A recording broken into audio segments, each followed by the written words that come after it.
गलत हो जाए, हाँ कुछ रैंकिंग ऊपर नीचे हो जाए, पता नहीं वो कहेंगे कुछ मेरिट लिस्ट में कुछ ऊपर नीचे।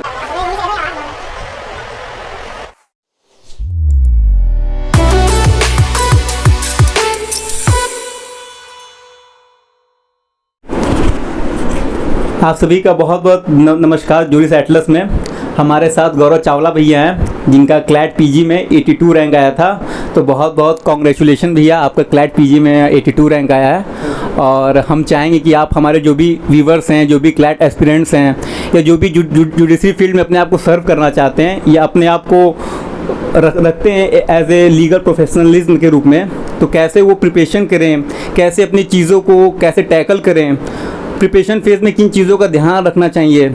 तो हो सकता है कि आपका मार्गदर्शन हम जैसे जूनियर्स को और हमारे जो भी व्यूवर्स हैं उनको काफ़ी हेल्प करें। तो थैंक यू भैया फॉर बीइंग हियर, एंड बहुत अच्छा लग रहा है आपसे यहाँ मिल के भैया। और एज ए सीनियर भैया जब आपको मैं देखता हूँ इतना प्रोग्रेस करते हुए, आगे बढ़ते हुए, तो लिटरली हम जैसे जो जूनियर्स हैं उनको काफ़ी अच्छा सुकून मिलता है। बहुत बहुत शुक्रिया विपिन। और मतलब जैसा कि तुमने कहा, मतलब इनफैक्ट केवल जूनियर्स को ही सुकून नहीं मिलता अपने सीनियर्स को तरक्की करते हुए, आप जैसे जूनियर्स को देखकर भी हम सीनियर्स को बहुत सुकून मिलता है कि मतलब हमारे इतने हम्बल और इतने प्यारे से जूनियर्स हैं। तो thank you so much for inviting me to your channel. भैया क्लैट पीजी के बारे में जब बात करते हैं तो क्लैट पीजी काफ़ी अनप्रिडिक्टेबल होता है। जैसे अभी पिछले साल का पेपर देखते हैं जो क्लैट 2024 आया था, तो उसमें क्या आता है कि पहले 12 पैसेज आते थे और 10 क्वेश्चंस आते थे, और अचानक से ड्रास्टिकली जो है डबल कर दिए जाते हैं नंबर ऑफ क्वेश्चंस, और साथ में जो पहले 10 क्वेश्चन आते थे वो 5 क्वेश्चंस हो गए, तो 24 × 5 120 क्वेश्चंस आते थे। तो भैया कुछ सरप्राइजिंग एलिमेंट और कुछ अंदर से डर या घबराहट तो होगा ही कि क्या एक्सपेरिमेंट इस बार हम लोग के साथ ना हो जाए। तो उस चीज़ को आप कैसे देखते हैं भैया क्लैट पीजी को? देखिए, ये बात आपकी बिल्कुल वाजिब है कि क्लैट पीजी जो है वो काफ़ी अनप्रिडिक्टेबल है। मैंने काफ़ी PYQs सॉल्व किए थे, तो मुझे इस चीज़ का अनुमान था कि कुछ भी हो सकता है, दिल थाम के बैठिए। और एक डायलॉग भी है, कुर्सी की पेटी बांध लो, मौसम बदलने वाला है। तो I was prepared for that. The point was कि 24 क्वेश्चन हम लोग के लिए, जो 24 पैसेजेस हम लोग के लिए कोई बहुत बड़ी चीज़ नहीं थी, क्योंकि जस्ट 1 साल पहले ऐसा ही हुआ था। एंड इससे ज़्यादा वो पैसेज बना देंगे इसकी संभावना मतलब नील थी। तो आई वॉज मेंटली प्रिपेयर्ड, और मतलब इसीलिए मतलब इट वॉज मतलब मैं ये कहूँगा कि मतलब इट वॉज नथिंग सरप्राइजिंग। और जो अब की बार पेपर आया था वो पुराने पैटर्न पे ही आया था। एंड और अगर चेंज होगा पैटर्न, तो मेरे मन में ये था कि सबके लिए चेंज होगा, तो जो सरप्राइज मुझे मिलेगा वो सबको मिलेगा। तो I was mentally prepared for that also.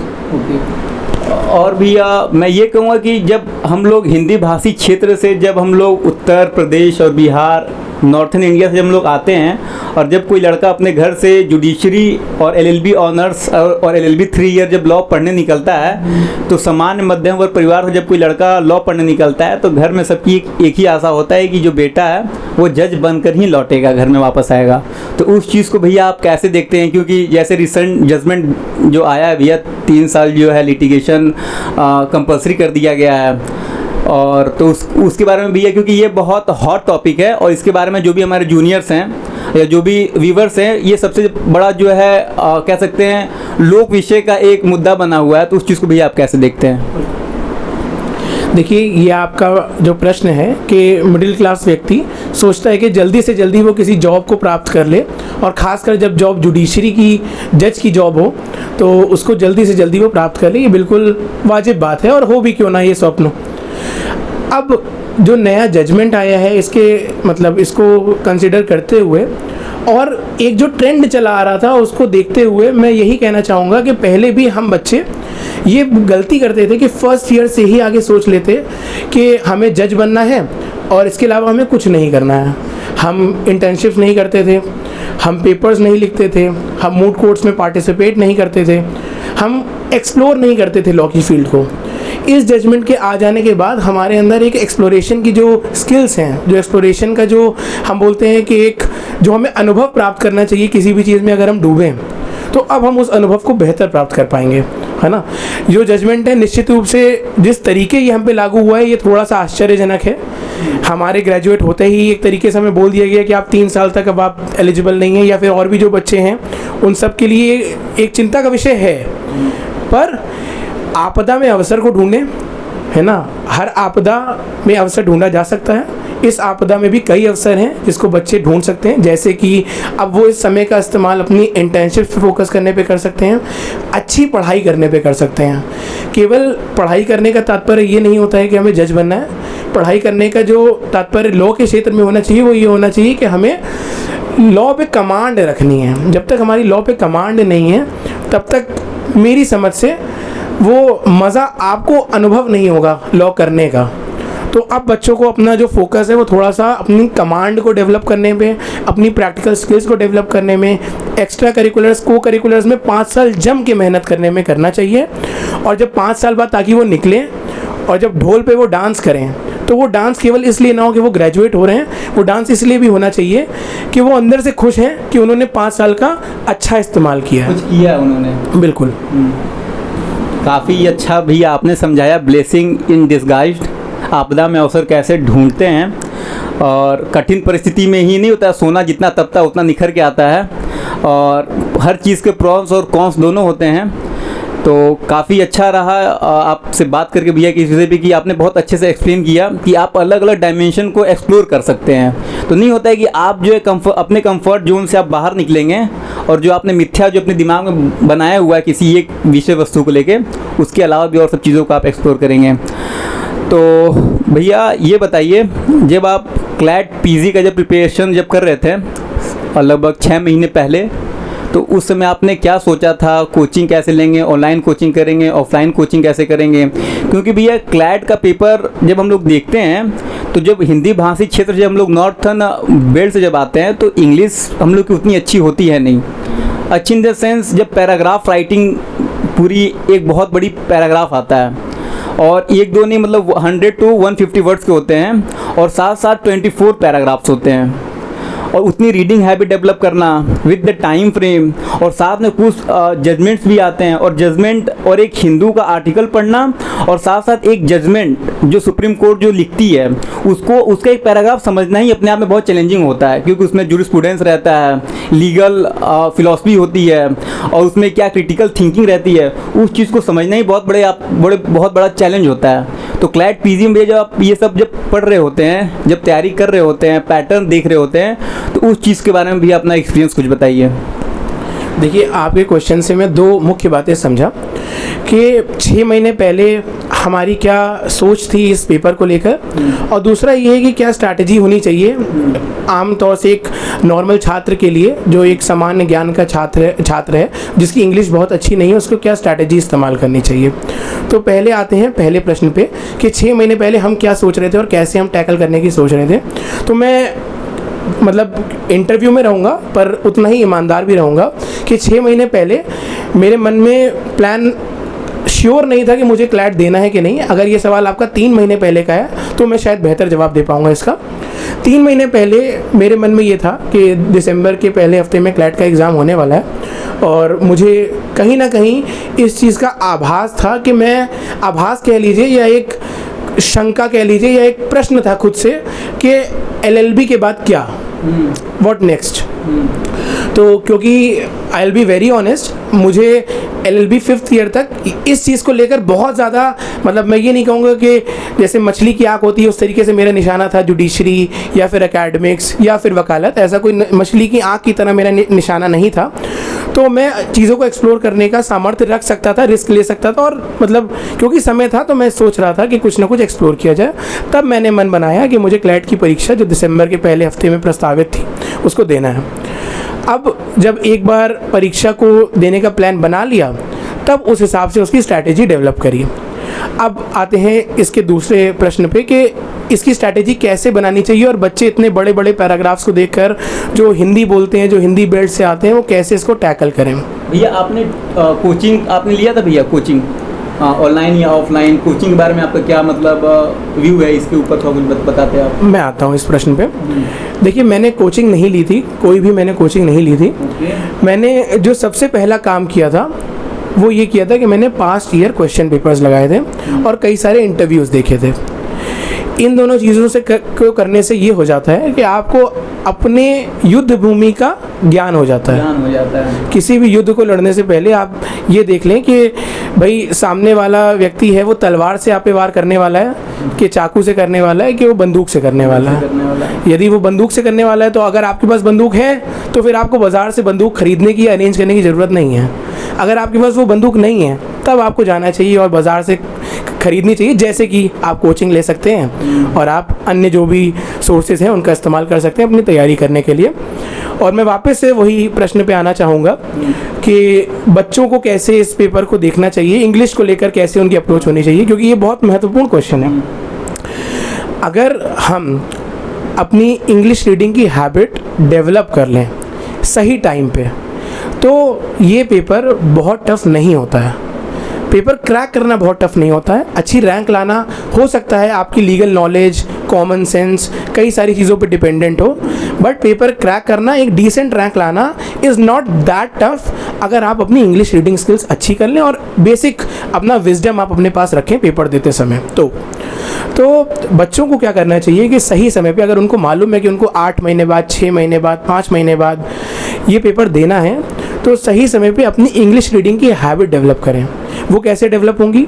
Newspaper पढ़ें, हिंदू के आर्टिकल्स पढ़ें, इंडियन एक्सप्रेस के आर्टिकल्स पढ़ें, लीगल आर्टिकल्स पे ज़्यादा फोकस करें, क्योंकि करंट अफेयर्स के आर्टिकल का एक डोमेन अलग होता है। वो आप अलग पर्पस के लिए आप पढ़ना चाहें, अपनी इंग्लिश सुधारने के लिए पढ़ना चाहें तो बेशक पढ़ें, लेकिन लीगल आर्टिकल्स में जब आप कमांड करने लग जाते हैं तो जो क्लैट के क्वेश्चंस आते हैं उनको आपको पढ़ना कोई आपको बहुत बड़ी बात नहीं लगती है। तो इस चीज़ को आप मतलब बच्चों को जो 6 महीने पहले, 5 महीने पहले इस इंटरव्यू को देख रहे हैं वो अभी से ही अपनी इंग्लिश रीडिंग स्किल्स को डेवलप करें। और एक पॉइंट मैं और बोलना चाहूँगा, वो बहुत कम लोग बोलते हैं बट मुझे बहुत ज़रूरी लगता है बोलना, कि अपने मन को शांत करने पे थोड़ा सा फोकस करें, क्योंकि जब मन शांत होता है तो आपकी रीडिंग अपने आप अच्छी हो जाती है। मतलब जैसे एक पानी है जिसमें हलचल है तो वहाँ मछलियाँ बड़ी परेशान रहेंगी, लेकिन जब पानी में हलचल नहीं होती, जब एक ठहराव आ जाता है पानी में, तो वो मछलियाँ आराम से तैरेंगी उस पानी में। या फिर एक जैसे भूकंप है तो पेड़ फिर गिर जाएगा, भूकंप आने पे बिल्डिंग्स गिर जाएंगी, लेकिन वो भूकंप नहीं होगा जब आपका मन शांत होगा, तो वो बिल्डिंग्स, वो पेड़ गिरेंगे नहीं। तो जब आपका समय आएगा, जब उचित समय आएगा प्रश्नों को हल करने का, तो आप एक मिनान से जो पढ़ रहे होंगे वो दिमाग में आपके तुरंत जा रहा होगा और आप सॉल्व कर पाएंगे। तो ये करके आप अपनी इंग्लिश रीडिंग को टैकल कर सकते हैं।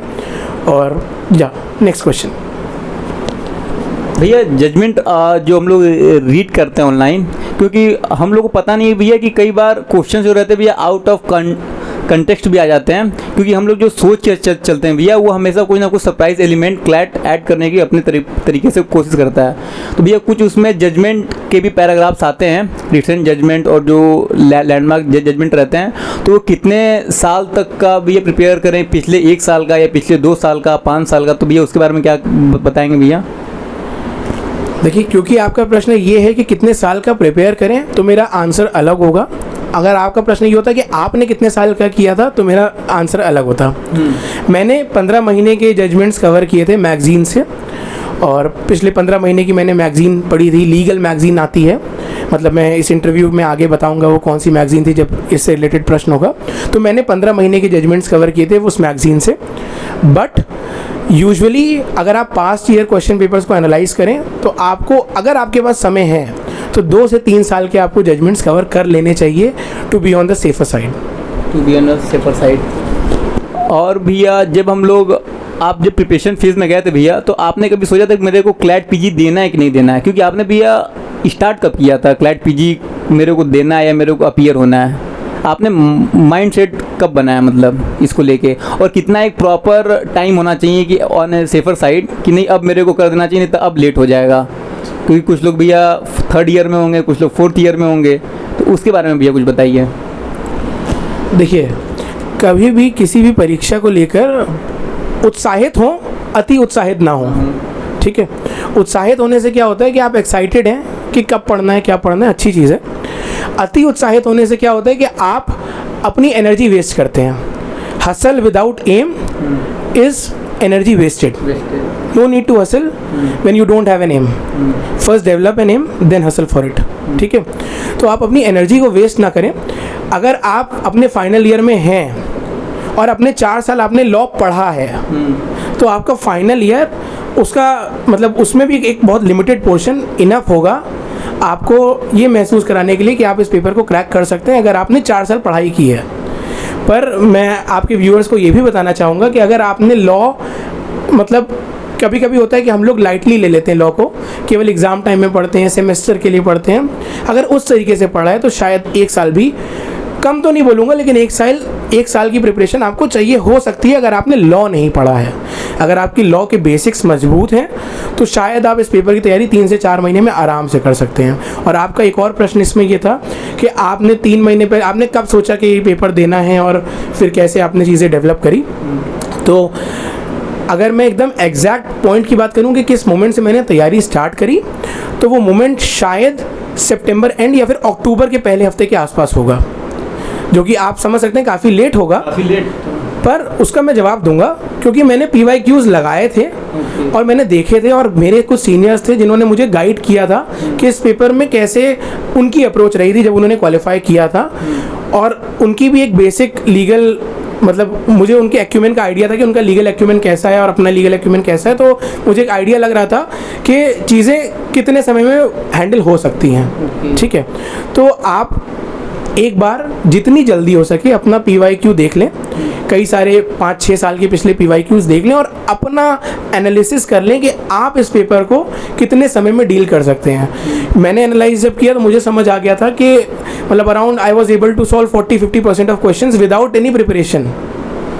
तो मुझे इस चीज़ का आइडिया था कि अगर मैं 40% सॉल्व बिना प्रिपरेशन के करूँ, जब मैं प्रिपरेशन कर लूँगा तो I will be able to solve 60-70%। And जब आप इसका रिजल्ट देखते हैं तो अब की बार मैं आपको बताऊं कि जिसके 70 मार्क्स हैं उसकी अंडर 50 रैंक है। 120 में जिसके 70 मार्क्स हैं उसकी अंडर 50 रैंक है। तो आप सोच सकते हैं कि मतलब आपको ज़रूरी नहीं है कि इसमें 100% लाना है कि 90% लाना है, आपका एम होना चाहिए मैक्सिमम लाना है। बट क्योंकि अनप्रिडिक्टेबल क्वेश्चंस आते हैं, कहीं से कुछ भी पूछा जा सकता है, तो जब आप बहुत अच्छी तैयारी कर लेते हैं तो संभावना बढ़ जाती है कि आप जितने तीर चलाएंगे ज़्यादा से ज़्यादा सही निशाने पे लगेंगे। लेकिन सारे ही सही निशाने पे लगेंगे ऐसा ज़रूरी नहीं होता है। तो इसीलिए मैक्सिमम तैयारी करें, अपने ऊपर चीज़ों को लागू करके देखें कि मुझ पर कितना वर्क करने की ज़रूरत है, अपने ऊपर कितना वर्क करने की ज़रूरत है, और उस हिसाब से अपना एक टाइम फ्रेम बनाएं। और वही चीज़ है, क्योंकि मुझे बेसिकली जब मैंने क्वेश्चन पेपर देखा था तो मेरा ये था कि मुझे बेसिकली पास्ट ईयर के जो जजमेंट्स हैं वही कवर करने हैं। लीगल नॉलेज, क्योंकि मैं जुडिशरी की भी साइड बाय साइड, मैं ये नहीं कहूँगा फुल फ्लेजेड तैयारी कर रहा था, बट हाँ क्योंकि मैं कुछ और नहीं कर रहा था तो मैं जुडिशरी को लेकर थोड़ा सा ये था कि क्योंकि कुछ और नहीं तो at least I should prepare well for that. तो इसलिए मेरी उससे भी थोड़ी तैयारी हो रही थी ऑलरेडी, जिस पीरियड को मैं 2 महीने में काउंट नहीं कर रहा हूँ। तो आप उस पीरियड को काउंट कर लें और तब अपना एनालिसिस बनाएं।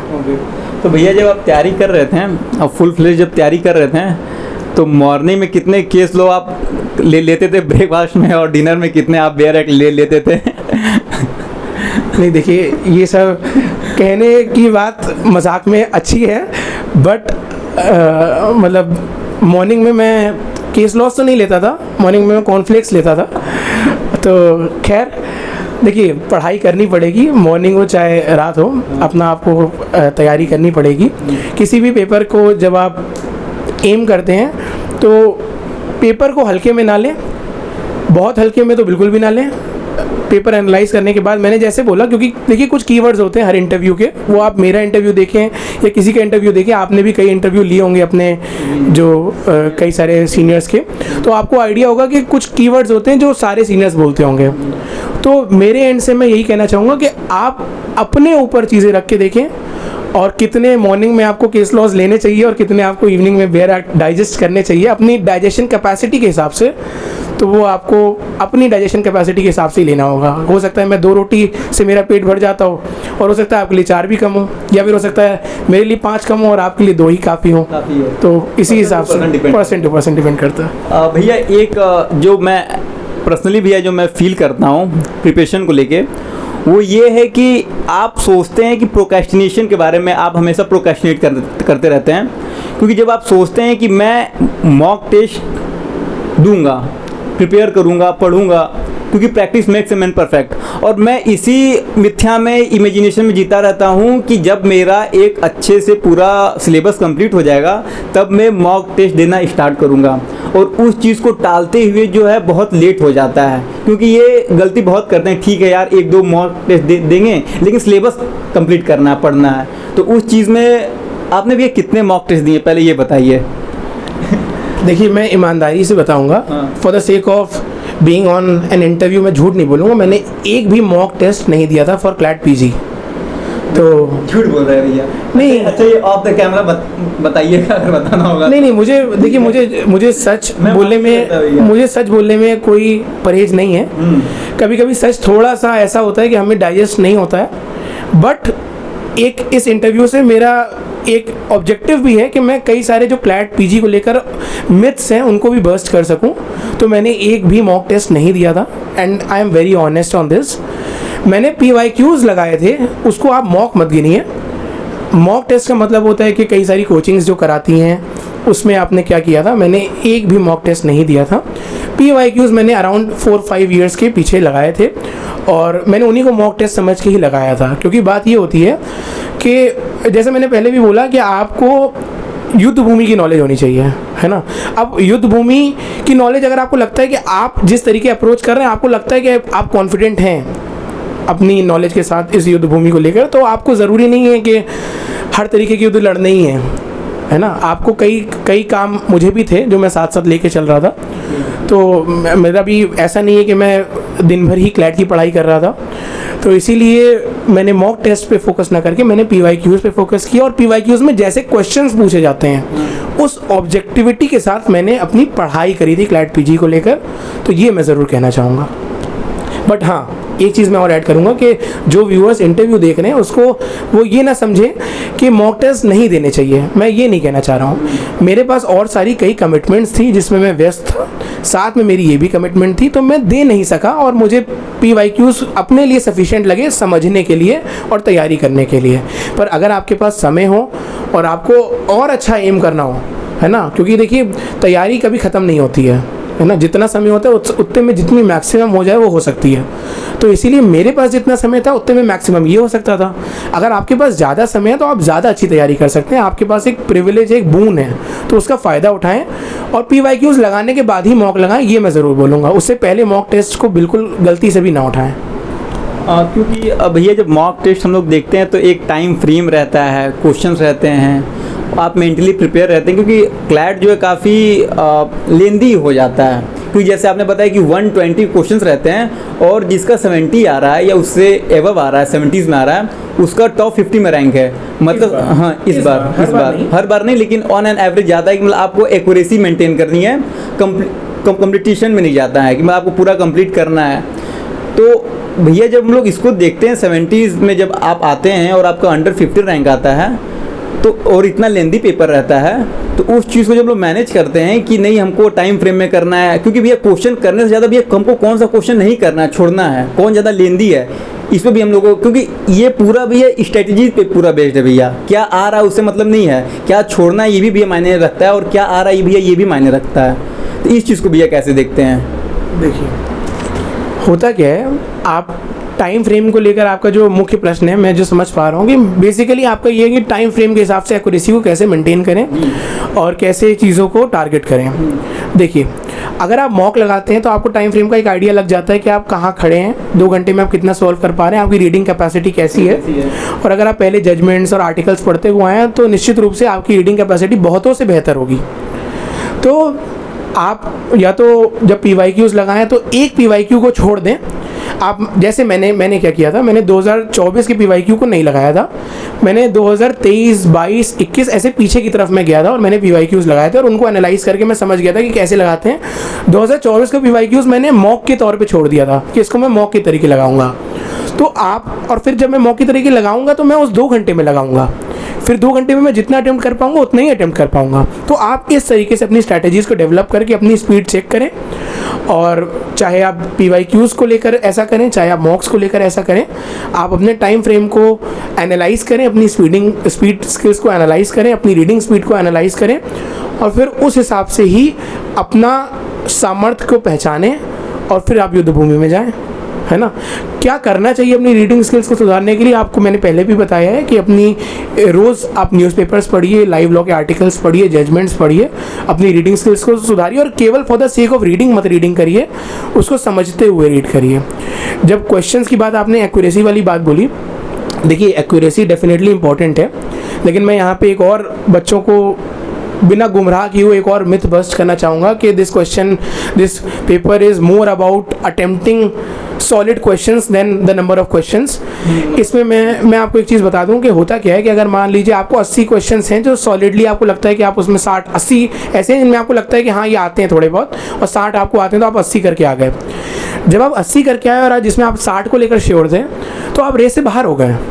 उसका कारण ये है कि आपके 60 सही हो गए, मान लीजिए जो 20 है उसमें मान लीजिए 5 सही हुए, 7 सही हुए, फिर निगेटिव का इफेक्ट पड़ेगा तो आप पीछे होंगे, है ना। ये मैं केवल 2025 के पेपर को नहीं, एक ओवरऑल एक जनरल अंडरस्टैंडिंग की बात कर रहा हूँ कि मतलब ऐसा होता है कि आप कम क्वेश्चंस अटेम्प्ट करके अगर आ रहे हैं तो प्रॉब्लम ये हो जाती है कि फिर मतलब आप टैकल नहीं कर पाते हैं इस प्रेशर को कि लोगों ने 120 जो अटेम्प्ट किए, 110 किए, उनकी रैंक ऑब्वियसली अगर उनकी एक्यूरेसी आपसे अच्छी है तो रैंक भी ज़्यादा होगी, क्योंकि थोड़ा बहुत क्लैट का जो क्वेश्चन पेपर होता है ना, उसमें कभी कभी आपको आइडिया लग जाता है कि ये 2 ऑप्शंस तो हो ही नहीं सकते, ये 2 में कोई एक है। तो जब ऐसे ऑप्शंस का आइडिया लग जाता है तो थोड़ा बहुत कभी कभी तुक्का लेना जायज़ हो जाता है। तो जो बच्चे ये रिस्क ले लेते हैं उनके मार्क्स कभी कभी बढ़ जाते हैं, अगर उनका तुक्का क्लेवर तुक्का है। तो इसीलिए बहुत ज़्यादा मतलब अगर हम नंबर्स पे जाएंगे कि अगर हम 70 अटेम्प्ट करके आ रहे हैं, 80 करके आ रहे हैं, 90 करके आ रहे हैं, तो एक रिस्क फैक्टर रहता है कि भाई अगर मेरे 70 या 80 सही हुए और नेगेटिव इफेक्ट पड़ा, या फिर मान लीजिए मैं सोच रहा हूँ मेरे 70 सही है, मान लीजिए 40 या 85 सही हुए और नेगेटिव इफेक्ट पड़ गया, तो I will not get a rank also. तो इसीलिए आपको क्वेश्चंस कोशिश करना चाहिए कि जहाँ पर पॉसिबल लगे कि हाँ ये सही हो सकता है और देयर इज़ हाई लाइक्लीहुड को ये सही होगा, तो थोड़ा बहुत रिस्क लेना जायज़ हो जाता है अगर आपको रेस में बने रहना है। बट मैं फिर क्लैरिफाई करना चाहूँगा कि पर्सन टू पर्सन डिपेंड करता है कि वो कितना कॉन्फिडेंट है उन क्वेश्चंस को लेकर जितना उन्होंने अटेम्प्ट किया था। जैसे मैंने 114 क्वेश्चंस अटेम्प्ट किए थे, जिन क्वेश्चंस को लेकर मैं श्योर था वो अराउंड 60 के आसपास ही होंगे, 60-70 हाँ ऐसे ही होंगे, इससे ज़्यादा नहीं होंगे। बाकी ऐसे नहीं थे कि सब ब्लाइंड तुक्के थे, देवर क्लेवर अटेम्प्ट्स। भाई एलिमिनेशन होता है, आप माइनस करते हैं कि भाई ये 2 तो हो ही नहीं सकते, ये तो मैंने इस जजमेंट में पढ़ा था, ये तो मैंने वहाँ पढ़ा था, तो आप उनको अटेम्प्ट ही नहीं करते हो, आप उनको छोड़ देते हो। बचे 2 क्वेश्चंस, उनमें भी आपको एक आइडिया लग जाता है कि लॉ के कॉमन सेंस से, लीगल नॉलेज से क्या वाजिब है और क्या वाजिब नहीं है। तो कभी कभी थोड़ा बहुत रिस्क लेना पड़ता है इस पेपर में, रिस्क है तो इश्क है, और साथ में मतलब डर के आगे जीत है, डर के आगे जीत, तो ये भी है। ये तो भैया ये सब तो हम लोग ने काफ़ी एक्सपेक्ट पे हम लोग ने कवर किया है, जैसे कैसे रीडिंग करते हैं। मॉक टेस्ट का भैया जो आप बता रहे हैं ये काफ़ी ऑर्थोडॉक्स टाइप में लग रहा है, क्योंकि जब हम लोग कोचिंग्स में जाते हैं देखते हैं हर वीकली 2-2 3-3 मॉक टेस्ट होते हैं, AITS होते हैं, all India test series type में होते हैं, जिसमें ऑल इंडिया लेवल पे जो भी स्टूडेंट रहते हैं वो अपीयर करते हैं, फिर उनकी जनरल रैंकिंग आती है, एनालिसिस होती है, पाई चार्ट आते हैं, फिर बार ग्राफ होता है, पूरी एक अच्छे से पूरा पैकेज होता है मॉक टेस्ट का। और भैया जिस तरीके से आप बता रहे हैं कि मैंने मॉक टेस्ट नहीं किया, ये काफ़ी अप्रिशिएबल है भैया, मतलब आपने इतने स्ट्रेटेजिकली तरीके से आपने किया, स्मार्ट वर्क किया, ना कि हार्ड वर्क किया एक कह सकते हैं। तो भैया ये अलग अलग मेरे को लगता है कि जो प्रिपरेशन फेज़ है उसमें एक भैया जो सबसे इंपॉर्टेंट एंगल रहता है भैया वो सोशल मीडिया, क्योंकि हम लोग जो प्रेजेंट एरा में हम लोग जो रह रहे हैं वहाँ पे स्नैपचैट पे स्नैप की स्ट्रिक भी बनानी है, इंस्टाग्राम पे स्टोरी भी डालनी है, दोस्तों का क्या गॉसिप हुआ उसको भी मैनेज करना है। तो उस चीज़ को आपने भैया कैसे मैनेज किया? और नो डाउट जब आप पूरे बेयर एक्ट में इन्वॉल्व रहते हैं, केस लॉ में इन्वॉल्व रहते हैं, जजमेंट में इन्वॉल्व रहते हैं, कई बार रात को सपने भी जो है थोड़े बहुत केस लॉ के आ जाते होंगे, IPC के या BNSS के, तो उस चीज़ को आप कैसे देखते हैं भैया? क्योंकि सोशल मीडिया भी बहुत बड़ा इंस्टेंट डोपामीन भैया जो है, जो आते हैं इंस्टाग्राम या जो भी सोशल मीडिया रहते हैं, वो भैया टैकल करना प्रेजेंट सिनेरियो में सबसे बड़ा मेरे को लगता है कि नहीं होता है कि कुरुक्षेत्र में जब युद्ध जब स्टार्ट हो रहा था तो अर्जुन का भी सबसे बड़ा जो डर था, जो भय था, वो अपने मन को लेके था, खुद को लेके था। उस चीज़ को भैया एक लाइट थ्रो करिए भैया इस क्वेश्चन पे। देखिए, इस क्वेश्चन को भी मैं दो फोल्ड्स में ले जाना चाहूँगा। अपने मन को कैसे काबू में करा और सोशल मीडिया को फिर कैसे काबू में किया। वो एक ही सिक्के के दो पहलू हैं। हाँ। यदि आप अपने मन को काबू कर लेते हैं तो सोशल मीडिया काबू में आ जाता है। ठीक है, तो पहले सेल्फ कंट्रोल होना चाहिए। वो कैसे आएगा, मैं अपना बता सकता हूँ। देखिए, मैं पिछले 4 सालों से, बल्कि मैं यूँ कहूँगी 4.5 सालों से सहज योगा मेडिटेशन प्रैक्टिशनर हूँ। यानी कि मैं मेडिटेशन करता हूँ सुबह और शाम रोज़। तो मन की एक स्थिरता डेवलप हो जाती है मेडिटेशन करने से, और मुझे बहुत आनंद मिला है सहज योग प्रैक्टिस करने से। तो उस आनंद की अनुभूति और उस शांति की अनुभूति ने जो ये चल विचल होती है सेल्फ कंट्रोल को लेकर, वो काफ़ी निखारा है, काफ़ी आपके पर्सनालिटी को या आपकी जो माइंडसेट है, काफ़ी डिसिप्लिन आ जाता है। ऐसा नहीं है कि मैंने सोशल मीडिया नहीं चलाया। मेरे जो मित्र इस इंटरव्यू को देखेंगे वो जानते होंगे मैं काफ़ी एक्टिव रहा हूँ सोशल मीडिया में। और इनफैक्ट 25 नवंबर, मुझे डेट भी याद है, मैं करण अर्जुन मूवी देखने गया था और 1 दिसंबर को हमारा क्लैट का पेपर था। मैं इसको इसलिए नहीं बता रहा कि कोई बहुत कूल चीज़ है, मैं इसको इस एंगल से नहीं बता रहा कि बहुत कूल है कि मैं मूवी देखने गया था और ये वो। मेरा ऑब्जेक्टिव ये है कि जब तक आपकी पढ़ाई अच्छी चल रही है, जब तक उसमें बाधा नहीं आ रही है, तब तक सोशल मीडिया बाधा नहीं है। It is not a problem. It is the problem when it controls the way you study, what you study and how you study. जब तक ये 3 चीज़ें सोशल मीडिया डोमिनेट नहीं कर रहा है, तब तक आप सोशल मीडिया को लिमिट में रहते हुए चला सकते हैं, मज़े करें। देखिए, बात ये कि आजकल हर आदमी लोनली है। अगर आप देखें कि मतलब अपने घर में आपके पास क्या काम होगा पढ़ाई के अलावा, कोई काम नहीं होगा। आप सोशल मीडिया का इस्तेमाल करेंगे, आपका एक अच्छा टाइम पास हो जाता है। आई will be very honest with that. But इस चीज़ का ध्यान रखें कि आप वो पढ़ाई को ताक पे रख के ना करें, एक डिसिप्लिन रखें। देखिए, 3-4 शब्द होते हैं, मैं कीवर्ड्स बोलना चाहूँगा। एक होता है इंटीग्रिटी, एक होता है वर्क एथिक, एक होता है डिसिप्लिन, एक होता है कंसिस्टेंसी। तो ये 4 चीज़ों का जब आप मिश्रण रखते हैं अपने पास, तो पढ़ाई को लेकर, तो जितने टाइम में आपको पढ़ाई करनी है, अगर आपने कर ली है, उन टाइम फ्रेम्स में आपने अपनी पढ़ाई से उस चीज़ को भर लिया है, टारगेट डेली शेड्यूल आपने, डेली टारगेट आपने टिक कर लिया है। बिल्कुल, आपने सही बात करी, इस पर भी मैं आऊँगा। तो जब आपका वो टिक हो गया है, तो फिर सोशल मीडिया मतलब बहुत फ्रिवलस चीज़ है, बहुत छोटी चीज़ है। हैंडल करने के लिए आप उसको इंजॉयमेंट करें और मज़े के लिए थोड़ा बहुत इस्तेमाल करें, बस उसमें डूबे नहीं, है ना, डुबकी ना लगाएं, बस छींटे डाल लें, है ना। तो इस तरीके से, जैसे भैया 31 को आपका पेपर था भैया, 1 दिसंबर को था, 1 दिसंबर को, तो 1 दिसंबर को ये पेपर था, तो आपको याद है भैया आपने ब्रेकफास्ट में क्या खाया था? क्या खाया था, मैं बताता हूँ। फर्स्ट का ब्रेकफास्ट थोड़ा स्पेशल इसलिए था क्योंकि फर्स्ट को क्या हुआ था कि मैं रात को टाइम से सोने गया, बट मुझे लेट नींद आई थोड़ा। मैं 2 बजे के अराउंड सोया और 7 बजे या फिर 6:50 पे मेरी नींद खुल गई। भैया डिनर भी बता दीजिए क्या? मैं डिनर नहीं बता पाऊंगा, ब्रेकफास्ट थोड़ा स्पेशल था इसलिए मैं बताऊंगा, और मैं उसको इस इंटरव्यू से जोड़ूंगा। बहुत इंपॉर्टेंट था वो ब्रेकफास्ट, है ना। वो मतलब जो भी मेरे फ्रेंड्स देखेंगे, जिनको मैंने पूरी स्टोरी बताई है, वो जानेंगे उस ब्रेकफास्ट की क्या इंपॉर्टेंस है। तो हुआ कि उस दिन मेरी 6:50 पे नींद खुल गई। अब 6:50 पे नींद खुलते ही आई भी थी आपको? नहीं, नींद आई थी, थोड़ी सी, उतनी अच्छी नींद नहीं आई थी, आई will be honest with that, but नींद आई थी। जब मैं उठा था तो मैंने उठ के, इंसान अपना उठता है, काम करता है, फिर फ़ोन देखता है। तो मैंने अपना फ़ोन चेक किया तो इंस्टाग्राम पे मेरे एक फ्रेंड का स्टेटस पड़ा हुआ था, जिन्होंने लास्ट ईयर क्लैट क्रैक किया था अराउंड 500 समथिंग रैंक पे, और एनएलयू जोधपुर में वो एलएलएम कर रहे थे उस समय भी, जिस समय मैंने उनका ये स्टेटस देखा था। तो वो हज़रतगंज में, लखनऊ में एक स्थान है, वहाँ पर कहीं थे। तो मैंने उनको तुरंत मैसेज किया कि भैया आप कहाँ हैं, मुझे आपसे मिलना है सुबह, क्योंकि उन्होंने क्लैट दिया था और उन्होंने मुझे काफ़ी इंस्पायर भी किया था अपनी बातों से। तो मैंने उनसे कहा था मुझे आपसे मिलना है। तो उन्होंने मुझे बताया कि ये नाम ले सकते हैं, शायद मैं भी जानता हूँ। हाँ, मैं नाम ले लेता हूँ। अमृत सिंह है, मेरे सीनियर हैं, और मतलब फ्रेंड भी हैं मेरे, एक तरीके से सीनियर तो है ही हैं, साथ में मेरे दोस्त भी हैं। उन्हें भी अच्छा लगेगा कि बिल्कुल वो भी एक हिस्सा है, बिल्कुल वो हिस्सा है, ये कंट्रीब्यूशन है आपके, बिल्कुल वो हिस्सा भी हैं। और इनफैक्ट जब मेरा रिजल्ट आया था तो वो हिस्सेदार भी बने थे एक चॉकलेट के।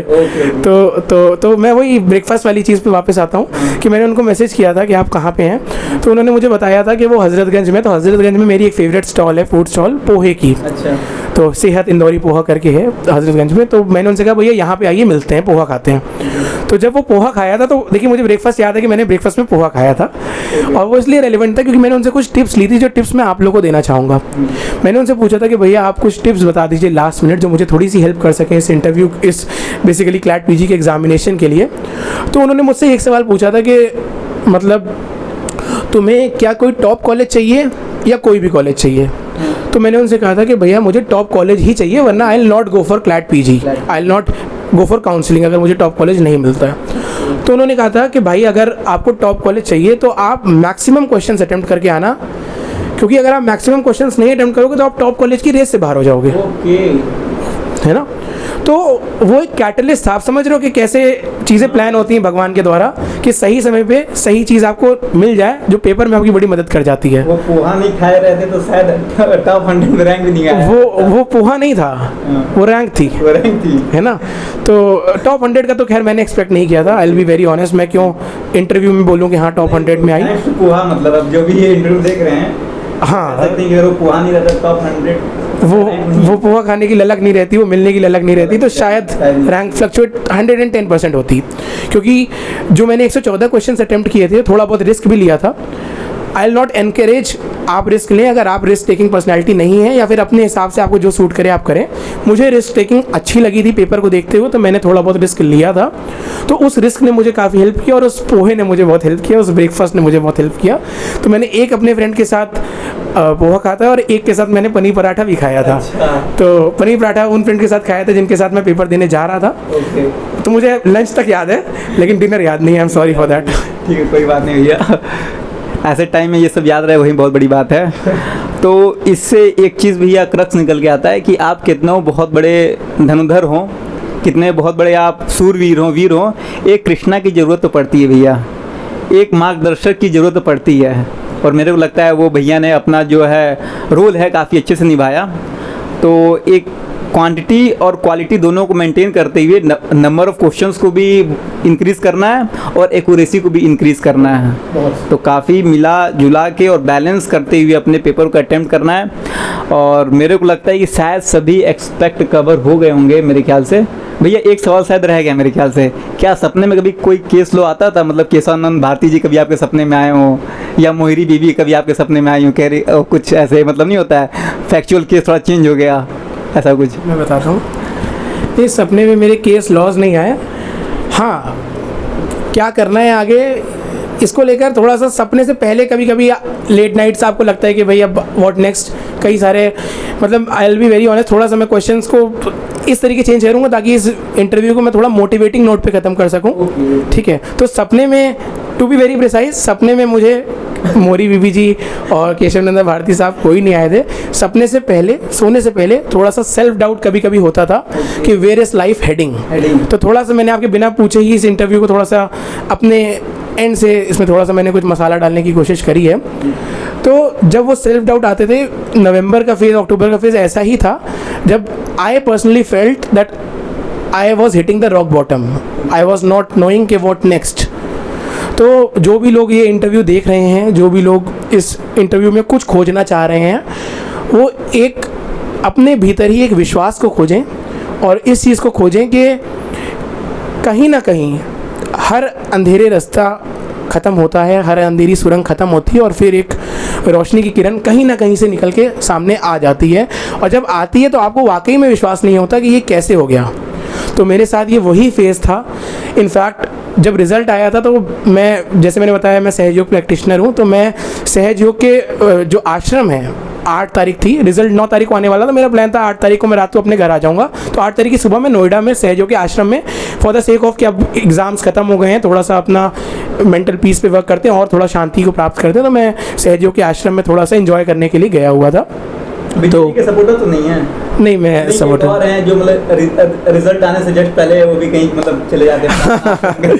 नहीं, आप कह सकते हैं कि लोग जाते हैं, मंदिर जाना ज़रूरी भी है। देखिए, जिनके आशीर्वाद से आपको चीज़ प्राप्त हुई है, चीज़ प्राप्त होने से पहले भी उनके लिए थैंकफुल होना और प्राप्त होने के बाद भी उनके लिए थैंकफुल होना बहुत ज़रूरी है। तो क्योंकि पेपर ठीक गया था, आइडिया था कि अच्छी रैंक आ सकती है, और क्योंकि वो फेज़ ऐसा था कि मैंने अपने आप को 10 से 15 दिन का एक ब्रेक दिया हुआ था, तो मैं खूब घूम रहा था अलग अलग जगह पे। दिल्ली में मेरा एक इवेंट था, उसमें मैं गया हुआ था। I was exploring life to fullest for these 15 days. तो उसमें से 2 दिन मैंने निकाले थे सहयोग आश्रम जाने के लिए। तो सहयोग आश्रम में ही सुबह रिजल्ट आया था। तो मैं आपको बस ये बताना चाह रहा हूँ कंक्लूसिव नोट पे कि कभी कभी जब अंधेरा घना होता है तो उजाला कब आ जाता है आपको पता नहीं चलता, और जब आ जाता है तो आप खुद भी शॉक्ड हो जाते हैं, है ना। बहुत सुकून मिलता है, और वो उजाले की परिस्थिति आपको बता देती है, वो विश्वास दिला देती है कि आपके साथ कौन है। कभी कभी हम अपने अहंकार में होते हैं कि हम कर रहे हैं, वो एक्चुअली में एक डायलॉग भी है कि करता करे ना कर सके, शिव करे सो होए। तो वही चीज़ होती है। तो हम सोचते हैं कि हम कर लेंगे, बट जब वो करते हैं तो अपने आप चीज़ें घटित हो जाती हैं।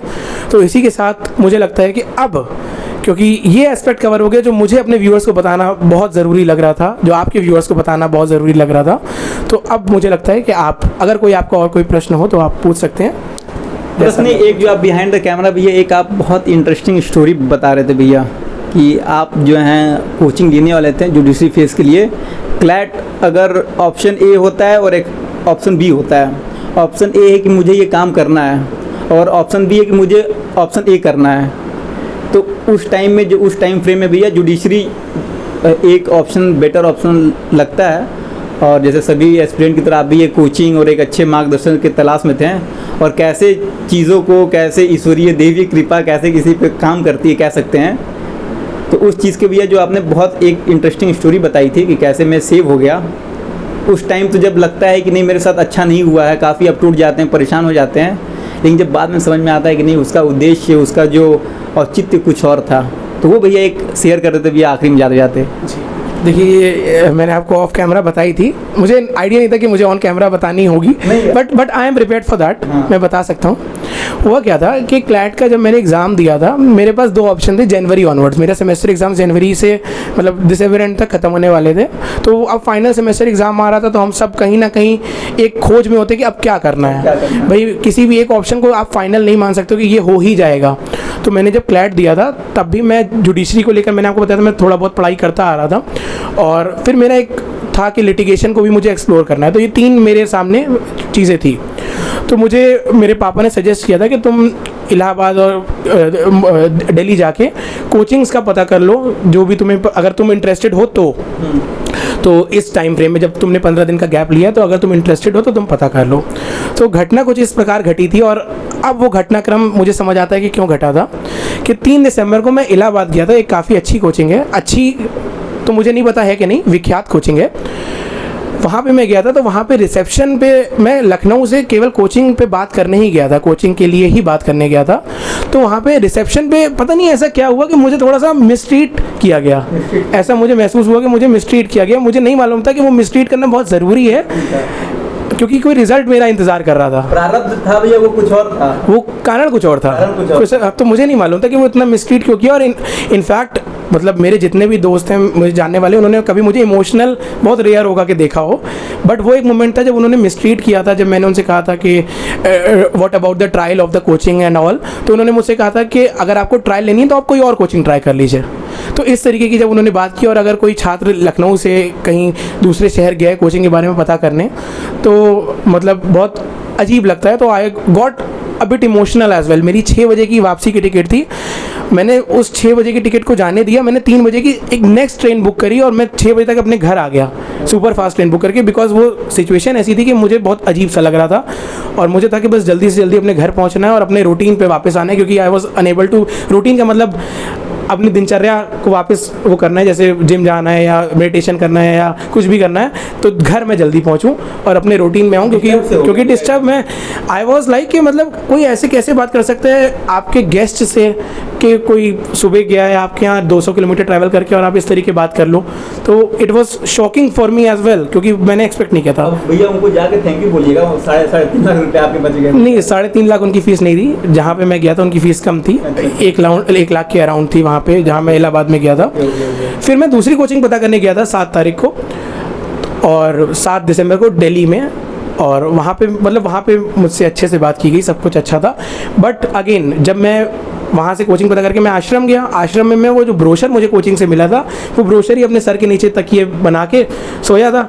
जब मैं सुबह उठा तो मेरी फ्रेंड का मैसेज मैंने देखा कि गौरव क्लैट का रिजल्ट आ गया है। रिजल्ट रात को ही आ गया था, बट मैं रात को सोता रहा। वो भगवान चाहते थे कि सुबह सुबह ब्रह्म मुहूर्त में मैं रिजल्ट देखूँ, तो मैंने सुबह सुबह जब अपना रिजल्ट देखा तो it was all India rank 82। और जो ब्रोशर मेरे तकिए के नीचे रखा था वो रिडंडेंट हो गया, वो मेरे फिर किसी काम का नहीं रहा उस मिनट से। तो और अब जब 20 तारीख को रिजल्ट आया है, अभी एक सुप्रीम कोर्ट का लैंडमार्क जजमेंट आया है जिसमें 3 साल के लिए हम लोग को जुडिशरी अटेम्प्ट करने से ही रोक दिया गया है, तब मुझे अब उस समय मुझे रेलेवेंस नहीं समझ आती थी इन सब चीज़ों की कि ऐसा क्यों हो रहा है या फिर मैंने कोचिंग क्यों नहीं ज्वाइन करी है, क्यों है। बट अब जब 3 साल के लिए बाहर लग गया तब मुझे समझ आ रहा है कि अगर मैंने उस समय चाहे दिल्ली गया होता, चाहे इलाहाबाद गया होता और इतनी अच्छी फ़ीस दे दी होती, तो फिर मुझ पर आज क्या बीत रही होती या फिर क्या मेरी मेंटल स्टेट होती। तो इसीलिए मुझे खुशी है और ये एक छोटी सी स्टोरी थी जो मैं आपके सामने साझा करना चाह रहा था क्योंकि आपने मुझसे पूछा इसलिए। बड़ा अच्छा लगता है जब आपकी वर्षों की मेहनत, तपस्या एक बहुत खूबसूरत मोड़ पे खूबसूरत तरीके से आपसे जब टकराती है तो बहुत सुकून, बड़ा अच्छा लगता है।